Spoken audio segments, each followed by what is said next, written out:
Check your thermostat right now. Maybe it says 68, maybe 72. You said it once and forgot about it. Now picture an entire medieval village with no thermostat, no central heating, no insulation in the walls. Just stone, wood, animal fat, and a winter that could last 6 months and kill the weak, the old, and the unprepared without warning. So, how did they not just survive but keep entire communities alive year after year? The answer is more inventive than you'd expect, and it will change how you look at your own walls. Let's start with what medieval winter actually felt like. Across northern Europe, temperatures regularly dropped well below freezing for months at a time, and during certain stretches of the medieval period, especially as the Little Ice Age began creeping in around the 1300s, winters got noticeably colder and longer than what came before. This wasn't a few cold weeks. This was half a year where staying warm wasn't comfort, it was survival, and one bad decision about firewood or food storage could be fatal by spring. The popular image is always the same: peasants huddled in a drafty hut, shivering through the night. But the archaeology and historical records tell a more impressive story, a story of people who engineered their entire way of life around the cold. Here's the first thing most people get wrong about medieval homes: they weren't just thrown together. Peasant houses were often built with walls packed with a mixture called wattle and daub, woven branches coated in a thick paste of mud, straw, and sometimes animal dung. That might sound crude, but the composition mattered enormously. The straw trapped pockets of air inside the mud layer, and trapped air is one of the best insulators there is. It's the exact same principle behind the fiberglass insulation in your walls today. The materials were different. The physics were identical. Roofs were just as deliberate. Thatched roofs made from tightly bundled straw or reeds layered many inches thick did more than keep out rain. That thick layer of plant material trapped a cushion of warm air directly under the roofline, the same way a thick winter hat keeps heat from escaping through your head. A well-maintained thatch roof could last decades and kept a home noticeably warmer than thinner alternatives, which is exactly why wealthier households invested in maintaining theirs constantly. And then there was the hearth, which wasn't just a fireplace. It was the entire operating system of the household. In most peasant homes, the fire burned in the center of a single main room, often with no chimney at all in the earliest medieval centuries. Smoke simply rose and filtered out slowly through gaps in the thatch, which sounds primitive until you realize what it accomplished. That slow-moving smoke coated the underside of the thatch roof with a layer of soot and tar, which acted as a natural waterproofing and pest deterrent, helping the roof last even longer. The flaw was actually doing two jobs at once. Families, and often their animals, slept close to that central fire. Sharing space with livestock wasn't just about convenience. A cow or a few pigs generate a surprising amount of body heat, and in the coldest months that warmth could be the difference between a bearable night and a dangerous one. Entire households were designed as a single thermal unit: people, animals, and fire, all working together to hold heat inside walls that had no other way of generating it. Now here's something most documentaries skip entirely, and it's where things get genuinely strange. Bathing nearly stopped in winter, and for a reason that actually made sense. Wet skin loses heat far faster than dry skin, so stripping down to wash in a freezing stone house wasn't just unpleasant, it was a real medical risk. Some medieval medical texts even advised against bathing too frequently in cold months, warning that it could open the body to illness. They didn't understand germ theory, but they understood something else clearly. In a world without instant hot water, getting wet in winter could genuinely kill you. So personal hygiene shifted toward washing hands and faces, while the rest of the body waited for warmer weather. It wasn't laziness, it was risk management. Clothing worked on the same layering principle medieval builders used for their homes. A base layer of linen worn directly against the skin wicked away sweat and moisture.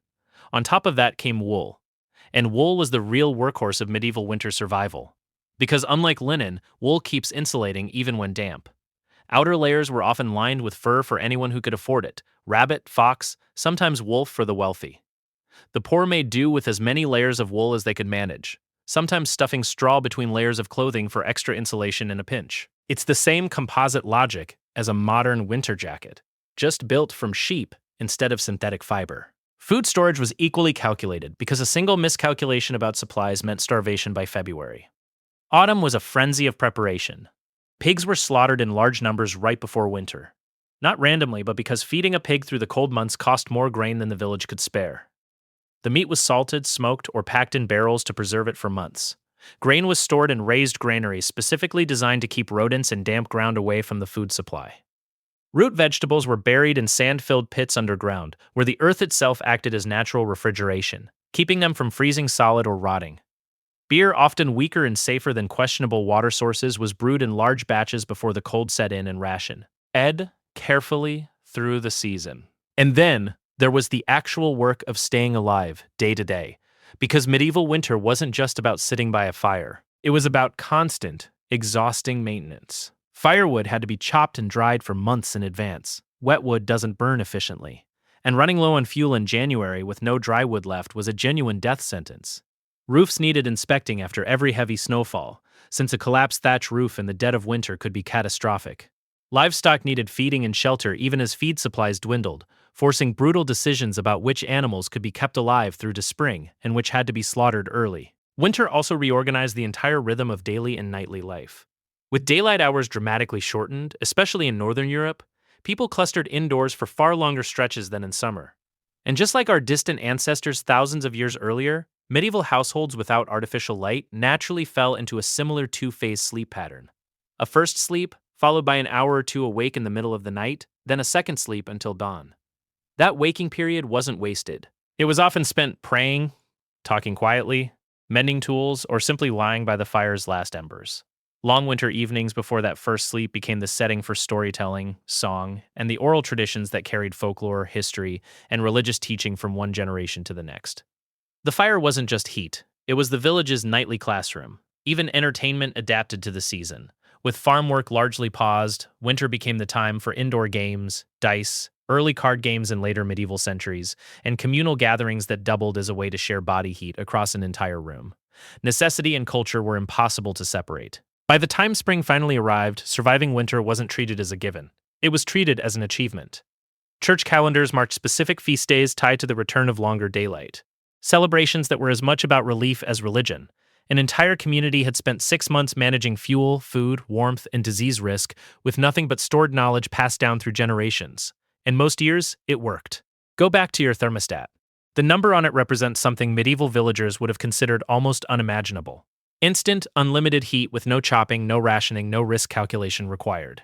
Not because they lacked the intelligence to create warmth. They created it constantly, with mud, straw, wool, and fire, in conditions far harsher than anything most of us will ever face. But because for them, every warm night came at a real cost. Months of preparation, constant maintenance, and a margin for error that simply didn't exist. The next time winter comes and you adjust the temperature without a second thought, remember what staying warm used to require. And understand just how recently warmth became something we stopped having to earn.